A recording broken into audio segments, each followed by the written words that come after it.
तो आज हम लोग बात करेंगे मैकेनाइजेशन के ऊपर, मैकेनाइजेशन हॉर्टिकल्चर और higher productivity of fruit crops. आखिर मशीनीकरण से हमारी बागवानी के उत्पादकता को कैसे बढ़ाएं, इस पे हम लोग बात करेंगे कि कौन कौन सी मशीनें हम लोग प्रयोग कर सकते हैं अपने बागवानी में और खासकर फलों के लिए।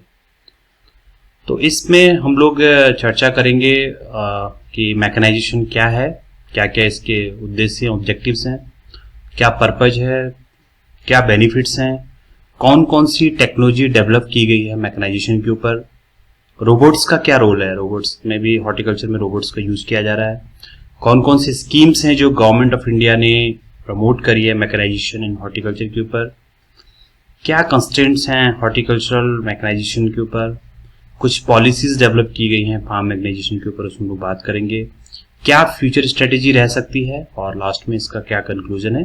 तो हम लोग इसमें चर्चा करेंगे। इसमें हम लोग ज़्यादा नहीं जाएंगे। स्टेटस ऑफ फूड क्रॉप्स ये हर साल चेंज होता रहता है। अभी हम लोग लगभग 11% हैं वर्ल्ड फ्रूट प्रोडक्शन के, और India is the second largest producer of fruits after China in fruits as well as in vegetable. ये कुछ प्रोडक्शन शेयर हैं मेजर फूड क्रॉप्स के, और ये हम लोग पहले भी चर्चा कर चुके हैं उनके ऊपर। अगर हम लोग मैकेनाइजेशन की बात करें कि आखिर हम मैकेनाइजेशन क्यों करें, डिमांड अगर फ्रूट्स की हम लोग बात करें 2025 में तो लगभग 120 मिलियन टन, और शायद ये और भी बढ़ गया है। और लेकिन प्रोडक्शन जो एक्सपेक्टेड है वो 95 to 100 मिलियन टन्स का, तो काफ़ी गैप है, लगभग 20 मिलियन टन्स का गैप है, और जो सप्लाई है वो कम है, डिमांड ज़्यादा है। तो इस समय हमारे पास अपॉर्चुनिटी है कि हम टेक्नोलॉजी को अडॉप्ट करें। तो mechanisation in horticulture is recognised as one of the greatest engineering achievement of the 20th century. So इससे पहले हम लोग बात करते हैं कुछ डेवलप कंट्री और डेवलपिंग कंट्री के ऊपर कि कितना पॉपुलेशन इंगेज है एग्रीकल्चर में और लेवल ऑफ फार्म मैकेनाइजेशन कितना है। जैसे यूएस की हम बात करते हैं, यूनाइटेड स्टेट ऑफ अमेरिका की, तो 2.4%, केवल लगभग मतलब 2.5% से कम लोग एग्रीकल्चर में इंगेज है।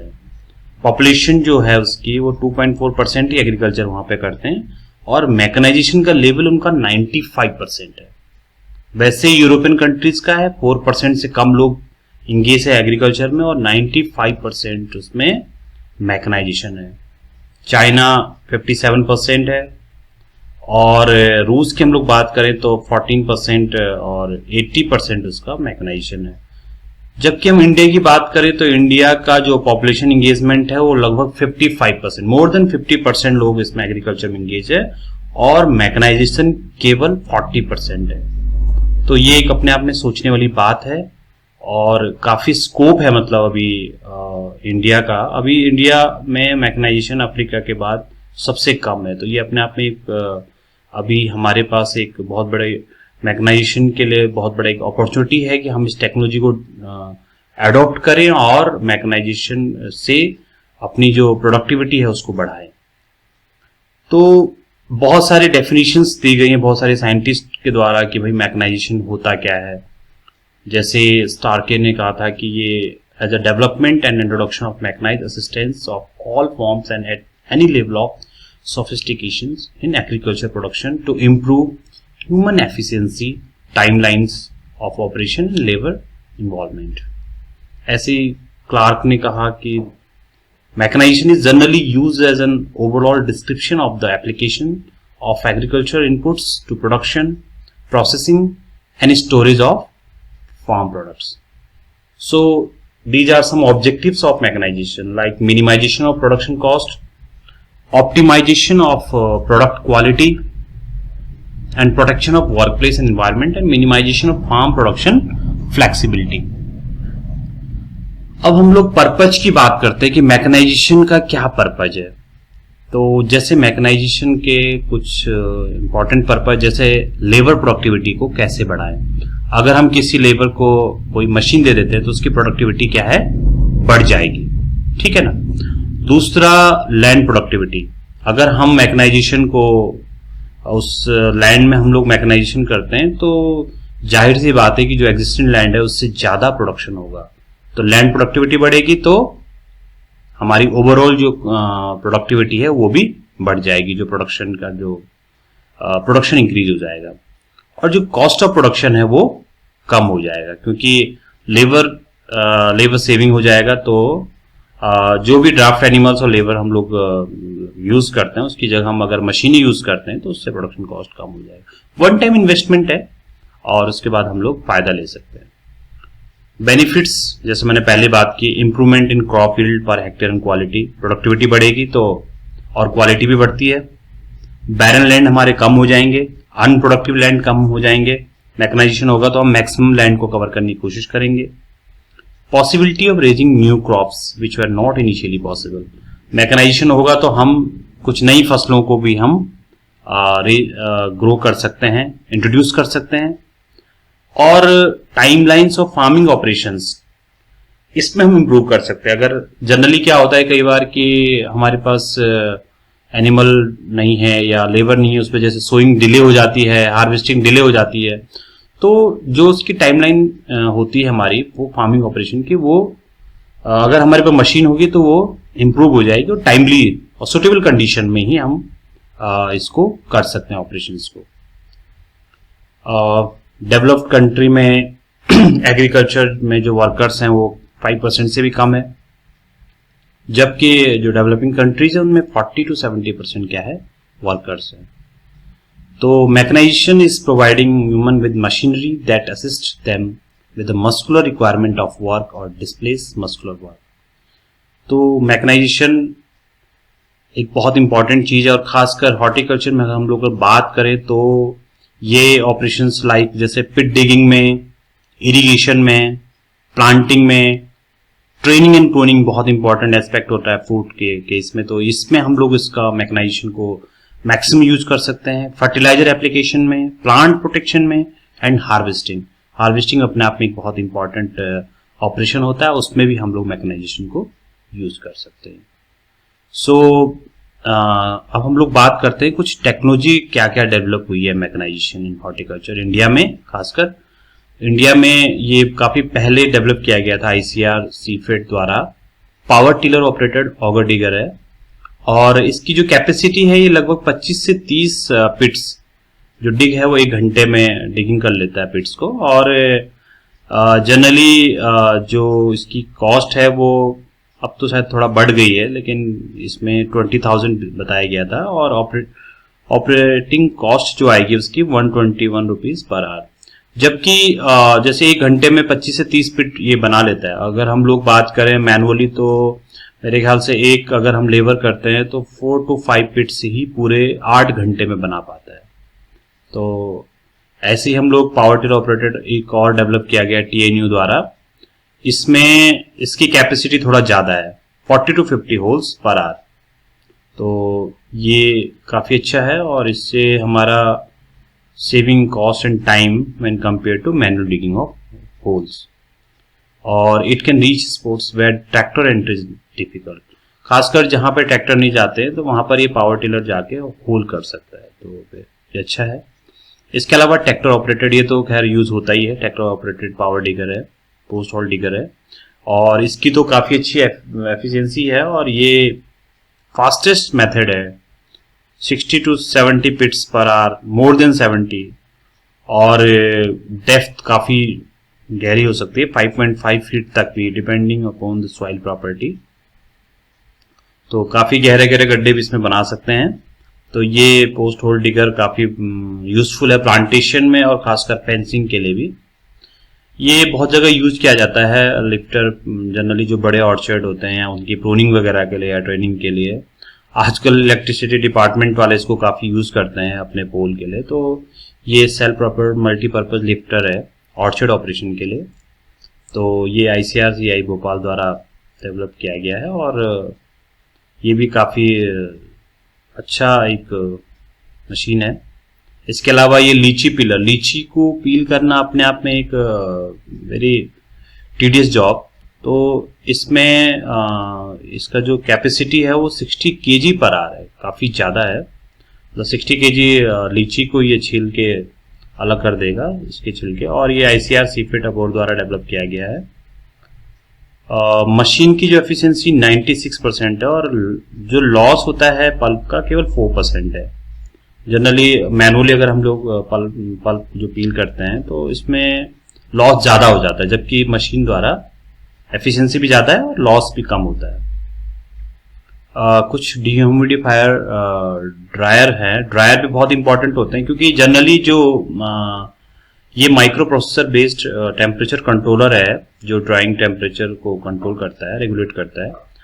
हम लोग देखते हैं कि जो सन ड्राइंग होती है, धूप में अगर हम लोग कोई चीज सुखाते हैं तो उसमें विटामिन सी लॉस हो जाता है, विटामिन सी रिड्यूस हो जाता है।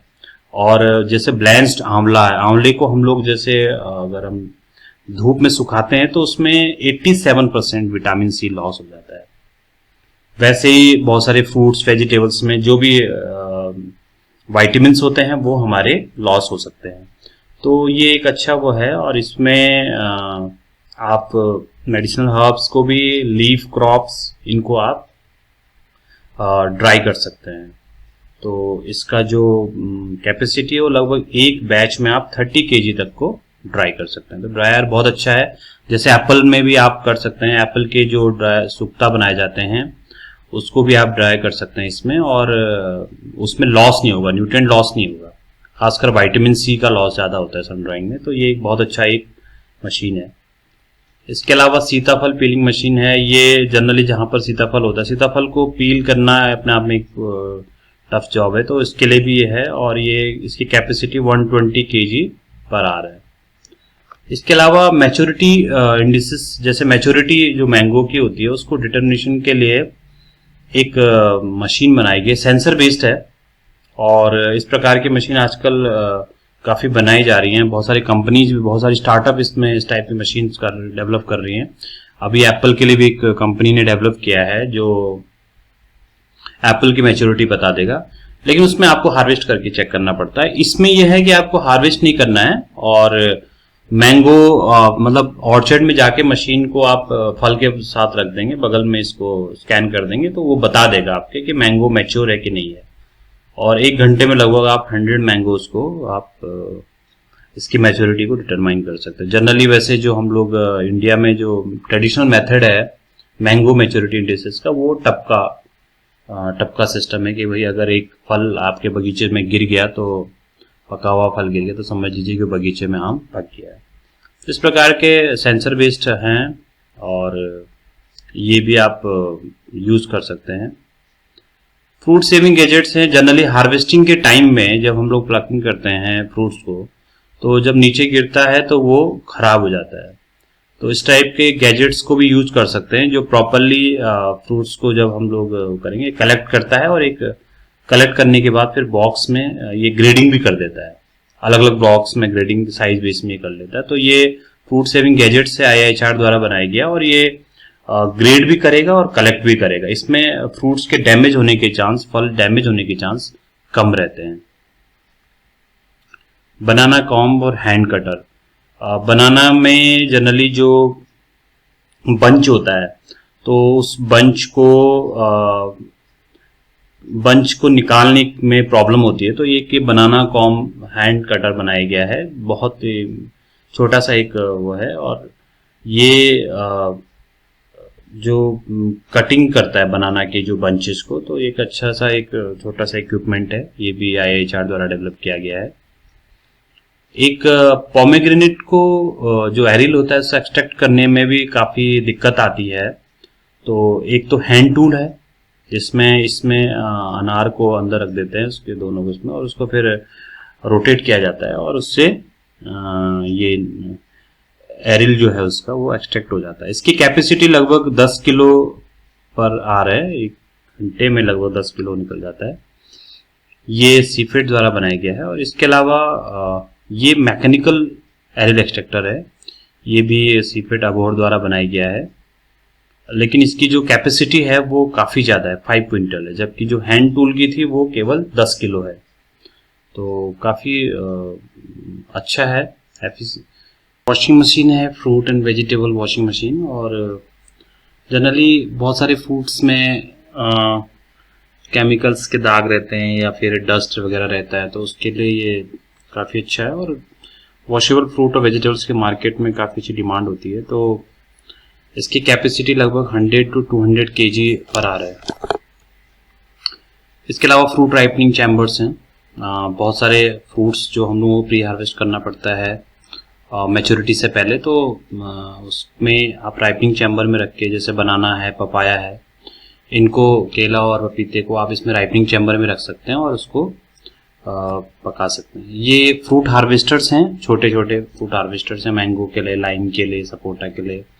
ऐसे ही हम लोगों ने एक एप्पल के लिए बनाया था प्लास्टिक की बॉटल से। तो इस प्रकार के हार्वेस्टर होते हैं जो काफ़ी दूर से आप अपने पेड़ों से हार्वेस्ट कर सकते हैं और इससे हमारे जो चीज़ें हैं वो ख़राब नहीं होती हैं, फ्रूट्स वगैरह। इसके अलावा कुछ नर्सरी के लिए मशीनें बनाई गई है, जैसे मीडिया सीवर है, डिबलर है, बैग फिलर है। ये एयर ब्लास्ट ऑर्चर्ड स्प्रेयर है और काफ़ी दूर दूर तक 36 मीटर देखिए इसका हॉरिजॉन्टल स्प्रे है और 23 मीटर तक वर्टिकल स्प्रे इसमें कर सकता है।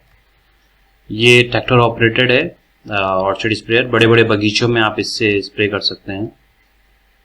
प्रूनिंग के लिए जैसे ये ट्रैक्टर फ्रंट माउंटेड ऑपरेटेड है ये, और ये बड़ी मशीन होती है जो आप एक बार सेटिंग कर दो तो पूरी प्रून करते हुए चलता है बगीचों में। ये electric operated, battery operated pruner है और ये आजकल बहुत ज़्यादा बागवानी इसको यूज़ कर रहे हैं। काफ़ी अच्छा इसका जो रिजल्ट है बहुत अच्छा है। और इस प्रकार के आप electric operated, battery electric operated आप प्रूनर यूज़ कर सकते हैं, जिसमें आपको ज़्यादा जो डस्टरी है वो कम लगती है। और इसमें 5 घंटे चार्जिंग करने के बाद या पूरे दिन आप इसको यूज़ कर सकते हैं। इसमें लियोन बैटरी लगती है। इसके अलावा न्यूमेटिक सिकेटियर है, चैन सॉ है। ये सब आप जो भी हॉर्टिकल्चर से रिलेटेड जो भी एक्टिविटी आप इसमें कर सकते हैं। ये प्लास्टिक मल्च और ड्रिप पाइप लेइंग मशीन है। इनको भी आप लोग यूज़ कर सकते हैं। जैसे आपके प्लास्टिक मल्च को अगर बिछाना है तो ट्रैक्टर के साथ वाली भी है, आप उसको मल्चिंग सीट को पूरा खेत में एक साथ बिछा सकते हैं। ये ट्रेनिंग एंड प्रूनिंग के लिए है, ट्रॉली है, और पिकिंग के लिए भी है। आप इसको ट्रॉली को यूज़ कर सकते हैं। कुछ इरिगेशन के लिए जैसे फर्टिगेशन कंट्रोल सिस्टम है, ड्रिप इरिगेशन सिस्टम में है, स्प्रिंकलर्स इरिगेशंस हैं। बहुत सारे बगीचों में स्प्रिंकलर्स लगाए जाते हैं, तो ये मैकेनाइज इरिगेशन मेथड है। इसके अलावा कुछ पोस्ट हार्वेस्ट मैकेनाइजेशन भी है, जैसे बनाना के लिए, सेंटर कोर को निकालने के लिए। तो ये हमारे जैसे मशीनें थी आपके मेनली जो प्रूनिंग के लिए। ये तो काफ़ी ज़्यादा आजकल यूज़ किया जा रहा है। पावर वीडर है, खासकर सेब के बगीचों में, और भी बगीचों में आप इसको यूज़ कर सकते हैं जहाँ पे स्पेसिंग थोड़ा कम है। और इसका जो कॉस्ट ऑफ ऑपरेशन काफ़ी कम आता है और वीडिंग टाइम इसका बहुत कम, मतलब 10 घंटे में पूरा 1 हेक्टेयर आप इसका वीडिंग कर सकते हैं। ये आंवला सीड रिमूवल, ये भी एक हैंड ऑपरेटेड भी है और इलेक्ट्रॉनिक ऑपरेटेड भी है, तो इसका भी कंपैरिजन किया गया है। अब हम लोग रोबोट की बात करते हैं। कुछ रोबोट्स हैं जो हॉर्टिकल्चर में अभी इंट्रोड्यूस किए गए हैं। तो रोबोट एक मैकेनिकल और आर्टिफिशियल एजेंट है और जनरली इलेक्ट्रोमैकेनिकल सिस्टम में काम करता है। तो जैसे ईपीआई प्लेटफॉर्म में है और कुछ स्काउटिंग के लिए, वीडिंग के लिए, हार्वेस्टिंग के लिए यूज़ किया जा रहा है। ये टाइप्स ऑफ रोबोट्स हैं, जैसे डिमीटर स्प्रेइंग के लिए, प्रूनिंग के लिए और हार्वेस्टिंग के लिए यूज़ किया जा रहा है। कुछ रोबोट्स हैं जो वीट कंट्रोल के लिए यूज़ किया जा रहा है, और कुछ फ्रूट पिकिंग रोबोट्स हैं स्पेशली। जैसे फ्रूट पिकिंग रोबोट्स का काम क्या है, ये जनरली फलों को हार्वेस्ट करने के लिए यूज़ किया जाता है। इसमें कैमरा लगा हुआ है, माउंटेड कैमरा है, और वो कलर डिटेक्ट करके, और उसमें वो कलर को डिटेक्ट करके वो हार्वेस्ट कर देता है, फ्रूट्स को, फलों को हार्वेस्ट कर देता है। ये काफ़ी ज़्यादा यूज किया गया अभी। विट्रोवर सोलर रोबोट है, कटिंग ग्रास और वीड्स के लिए, खासकर जो हाई डेंसिटी और अल्ट्रा हाई डेंसिटी जो ऑर्चर्ड होते हैं, बगीचे होते हैं, उसमें ये स्मार्ट ऑटोनोमस रोबोट बनाया गया है। और ये उसमें ग्रेप्स में भी काफ़ी यूज किया जा रहा है, तो ये वीड्स और ग्रास को ईजिली रिमूव कर देता है। और बगीचे में एक बार आप इसमें सिस्टम वो कर लो, और सोलर ऑपरेटेड है, सबसे अच्छी बात ये है, और सोलर पैनल इसके ऊपर लगा हुआ है, तो ये और एक बार इसमें सिस्टम में फिक्स कर दो तो ये अपने आप ही पूरा वीडिंग कर लेगा और जो ग्रास है उसको काट देता है। हॉर्टीबोर्ड्स जैसे वीड कंट्रोल में एक हॉर्टीबोर्ड भी यूज किया गया है। ये सेलेक्टिंग वीड्स को, जैसे आप देख रहे हैं इसमें बीन्स में सेलेक्टिव वीड्स को निकाल रहा है और वीड कंट्रोल कर रहा है। अब हम लोग बात करते हैं गवर्नमेंट स्कीम की। फार्म मैकेनाइजेशन के ऊपर गवर्नमेंट ने काफ़ी फोकस किया है और अभी इस समय पे बहुत सारी इसके स्कीम्स हैं।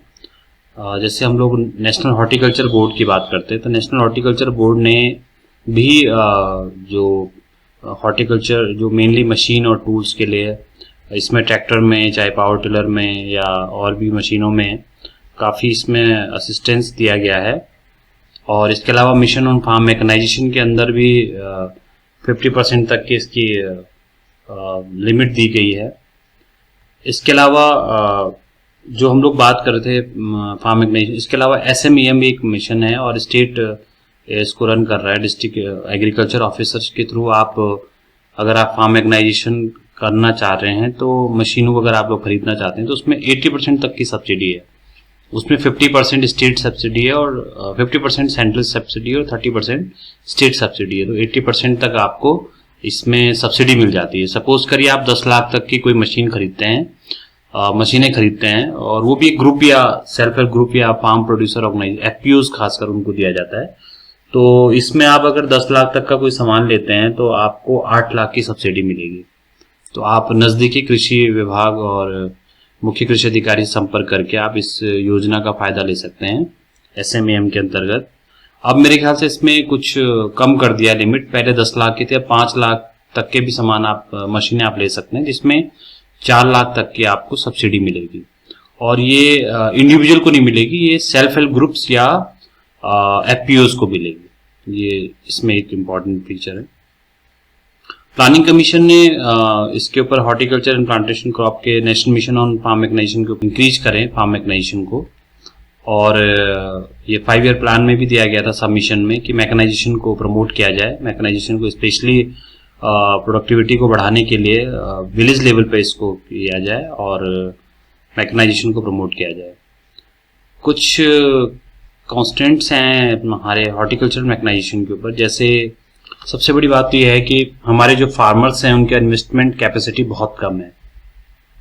हर आदमी मशीनें नहीं ले सकता है, हर आदमी पावर टिलर नहीं खरीद सकता है, हर आदमी बड़ी बड़ी मशीनें नहीं ले सकता है, तो ये इन्वेस्टमेंट कैपेसिटी बहुत कम है। तो इसलिए और सबसे बड़ी बात यह है कि हमारे यहाँ पे स्मॉल और फ्रेगमेंटेड और मार्जिनल स्मॉल और फ्रेगमेंटेड लैंड होल्डिंग है, मतलब कंसोलिडेटेड नहीं है, चकबंदी नहीं है, बहुत बिखरी हुई जोत है। तो इसका एक सबसे बड़ी प्रॉब्लम यही है कि अगर छोटे छोटे खेतों में हम मैकेनाइजेशन को कैसे करें, और नॉलेज नहीं है फार्मर्स को मैकेनाइजेशन के ऊपर।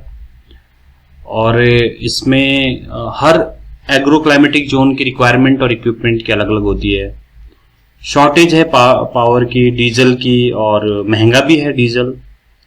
और सबसे बड़ी इंपॉर्टेंट जो प्रॉब्लम है वो है unavailability of repair and replacement facility.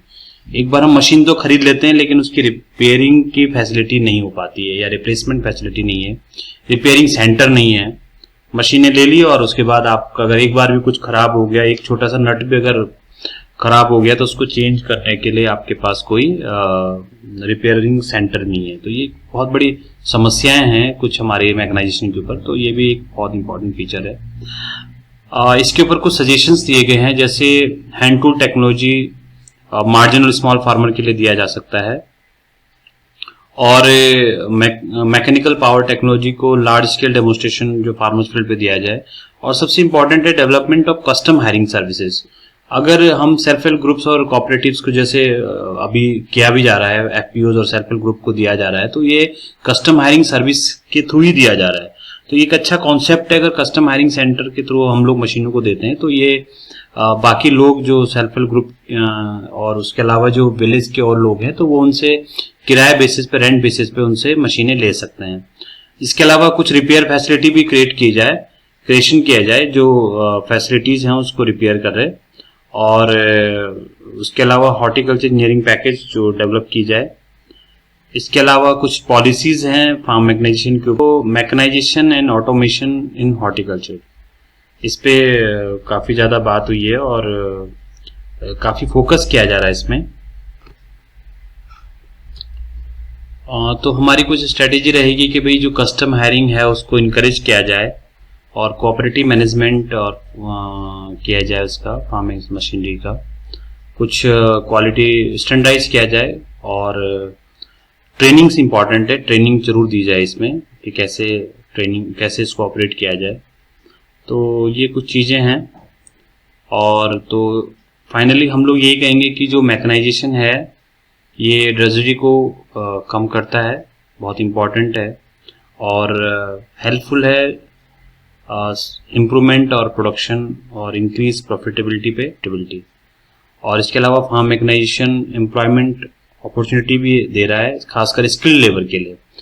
अगर आप मशीनों को ऑपरेट करना जानते हैं तो आपके लिए एक अच्छा अपॉर्चुनिटी है एम्प्लॉयमेंट की। तो ये फार्म मैकेनाइजेशन की एक खासियत है।